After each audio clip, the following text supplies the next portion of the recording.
Hello दोस्तों।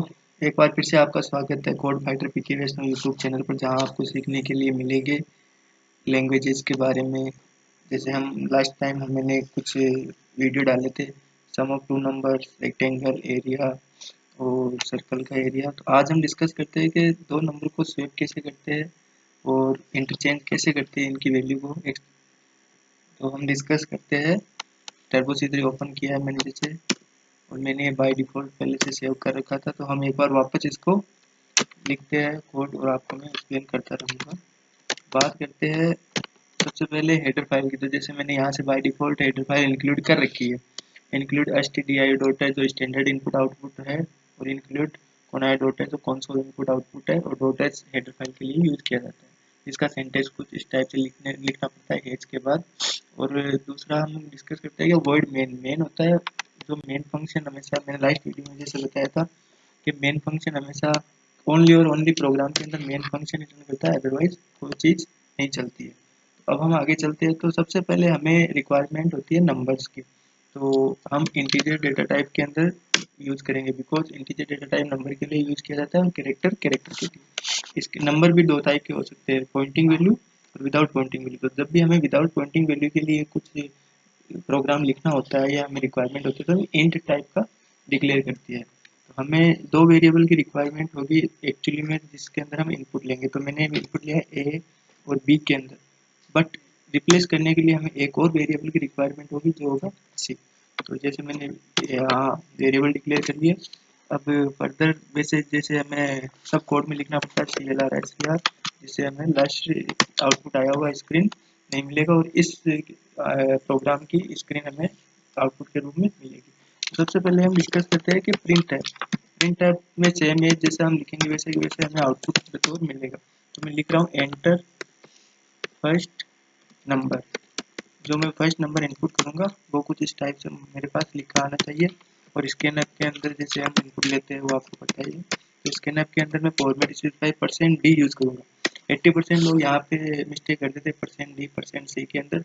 तो जब भी इंटीजर डेटा टाइप डिक्लेयर करते हैं तो %d फॉर्मेट स्पेसिफायर यूज़ करते हैं, कैरेक्टर के लिए %c और प्लॉट के लिए %f।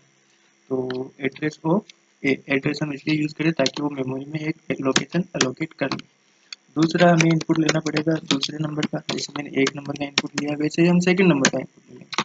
तो मैं यहाँ लिखूंगा enter second number. Same as मेरे पास ऐसा आउटपुट आके नंबर का इनपुट होने तक का वेट करेगा, जो मैं इसके नेट में %d फॉर्मेट स्पेसिफायर के थ्रू यूज़ करूँगा। %d फॉर्मेट स्पेसिफायर हमेशा याद रखना इंटीजर के लिए यूज़ किया जाता है, और वही एड्रेस बी। तो मैंने जो ये फर्स्ट एड्रेस ए लिखा है वो है ए वेरिएबल के लिए, और मैंने जो दूसरा एड्रेस बी लिखा है वो है बी वेरिएबल के लिए। जैसे इन दोनों में इनपुट आएगा, आगे करना क्या होता है।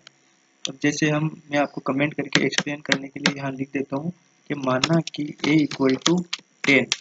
तो यहाँ पे मेरे पास ए की वैल्यू है जो 10 है, और यहाँ पर b की वैल्यू है मेरे पास 20। तो मैं आपको कमेंट करके टाइपिंग कर देता हूँ जिससे आपको इजीली एक्सप्लेन हो जाएगा। b इक्वल टू 20, b की वैल्यू मैंने यहाँ इनपुट आप कुछ भी दे सकते हो, समझने के लिए मैंने b इक्वल टू 20 दे दी। तो अब हम यहाँ पे डिस्कस करते हैं कि अगर a की वैल्यू 10 है और b की वैल्यू 20 है, a की वैल्यू 10 एंड b की वैल्यू 20, तो अगर मैं c इज इक्वल टू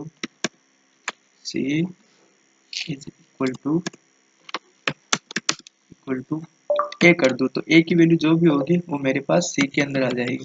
तो लास्ट टाइम a की वैल्यू थी 10, अब c की वैल्यू जैसे मैंने लिखा है c इक्वल टू a की वैल्यू 10 थी, तो मेरे पास क्या आ जाएंगे, यहाँ c की वैल्यू हो जाएगी मेरे पास 10। ठीक है, इसी टाइप से जैसे c की वैल्यू 10 होगी, अब मुझे b की वैल्यू a में लानी है। तो a एक्चुअली में देखे तो a के अंदर 10 है, तो मैं अगर यहाँ लिख देता हूँ a इक्वल टू b, तो लास्ट टाइम मेरे पास b के अंदर जो वैल्यू थी जो किसमें असाइन हो जाएगी, a के अंदर, और a के अंदर जो 10 वैल्यू है वो रिप्लेस हो जाएगी। तो जैसे मैंने लिखा है a इक्वल टू b, तो जैसे यहाँ b की वैल्यू मैंने लिखा हुआ है कि b की वैल्यू 20 थी, तो a की वैल्यू अब यहाँ पे बाय डिफॉल्ट कितनी हो जाएगी, a की वैल्यू एक्सचेंज होके 20 हो जाएगी। तो यहाँ पर अब वापस मुझे c की वैल्यू b में इंक्लूड करनी है जो कि 10 है। तो मैं यहाँ लिखूंगा b इक्वल टू c। यहाँ पे कमेंट करके मैं आपको वापस बता देता हूँ कि क्या यहाँ पे प्रोसेस हो रही है, इंटरनल एक्सचेंज होता है। तो मैंने लिखा है b इज इक्वल टू सी। तो यहाँ पे क्या हो रहा है कि जो बी की वैल्यू है तो वो तो रिप्लेस हो जाएगी सी की वैल्यू। तो सी की वैल्यू लास्ट टाइम वैल्यू थी 10। एक्चुअली में देखें तो जो ए की वैल्यू 10 थी वो बी की वैल्यू हो गई है, जो बी की वैल्यू 20 थी वो ए की वैल्यू हो गई।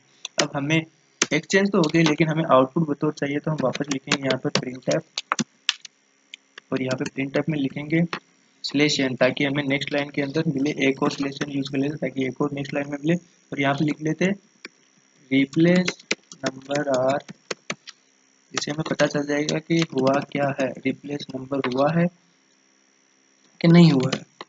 तो नंबर आर, तो हमें यहाँ 2% डी का यूज करना पड़ेगा। और एक और /n लगा दो ताकि आप समझने के लिए इजी रहे आपके लिए। तो यहाँ पे लिख लेता हूँ %d, एंड यहाँ पे दोनों वेरिएबल को मैं वापस नॉर्मली प्रिंट करवा दूंगा। ये मेरा ए और बी हो गया। मैंने यहाँ लिखा रिप्लेस नंबर आर %d, जो फर्स्ट %d है वो ए के लिए और सेकंड %d है वो बी के लिए। नॉर्मली हमारी आउटपुट स्क्रीन होल्ड नहीं करती है जहाँ तक हम रन करते हैं, तो इसलिए गेट सीएस का यूज़ करें ताकि हमारे आउटपुट स्क्रीन कंप्लीट हमारा प्रोग्राम रन होने के बाद हमारे से एक इनपुट लेने तक का वेट करे। जो मैंने लास्ट टाइम वीडियो में आपको बताया था कि गेट सीएच का मतलब गेट ए कैरेक्टर, जब तक आप कैरेक्टर का इनपुट नहीं दोगे तब तक आपकी आउटपुट स्क्रीन होल्ड करके रखेगा ये प्रोग्राम। अब हम इसको सेव कर लेते हैं। तो शॉर्टकट की होती है अल्ट F, आप डायरेक्ट F2 से ही सेव कर सकते हैं।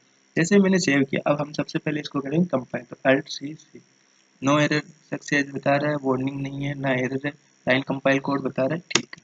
अब हम करते हैं इसको रन। रन करते ही सबसे पहले मुझे ये रिक्वायरमेंट मांग रहा है एंटर ए फर्स्ट नंबर। जैसे मैंने अपन क्वेश्चन में डिस्कस किए थे, मैं 10 देता हूँ, फर्स्ट नंबर मैंने दे दिया 10। हाथों हाथ मुझसे ये सेकंड नंबर की भी रिक्वायरमेंट कर रहा है, तो मैंने सेकंड नंबर इनपुट कर दी 20। जैसे ही मैं एंटर प्रेस करूंगा वैसे ही मेरे पास एक्सचेंज होकर वैल्यू आती है, तो हमारा प्रोग्राम एकदम सही चल रहा है। अदरवाइज किसी ना किसी टाइप की एरर है। जैसे मैं एंटर प्रेस करता हूँ, रिप्लेस नंबर आर 20 एंड 10, ए की वैल्यू जो 10 थी वो बी की वैल्यू हो गई, बी की वैल्यू जो 20 थी वो ए की होगी।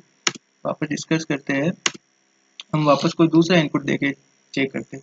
मैंने ए की वैल्यू दे दी 25 और बी की वैल्यू दे दी 50, तो ये क्या एक्सचेंज हो रही है, ये शो हो रही है। आज का हमारा ये छोटा सा प्रोग्राम है। किसी भी टाइप का कोई एरर आ रहा हो आपके दिमाग में या कुछ समझ में नहीं आया हो तो प्लीज़ कमेंट करके बताइए, और चैनल को सब्सक्राइब कर देना, शेयर कर देना और लाइक कर देना वीडियो आपको पसंद आए तो। Thank you.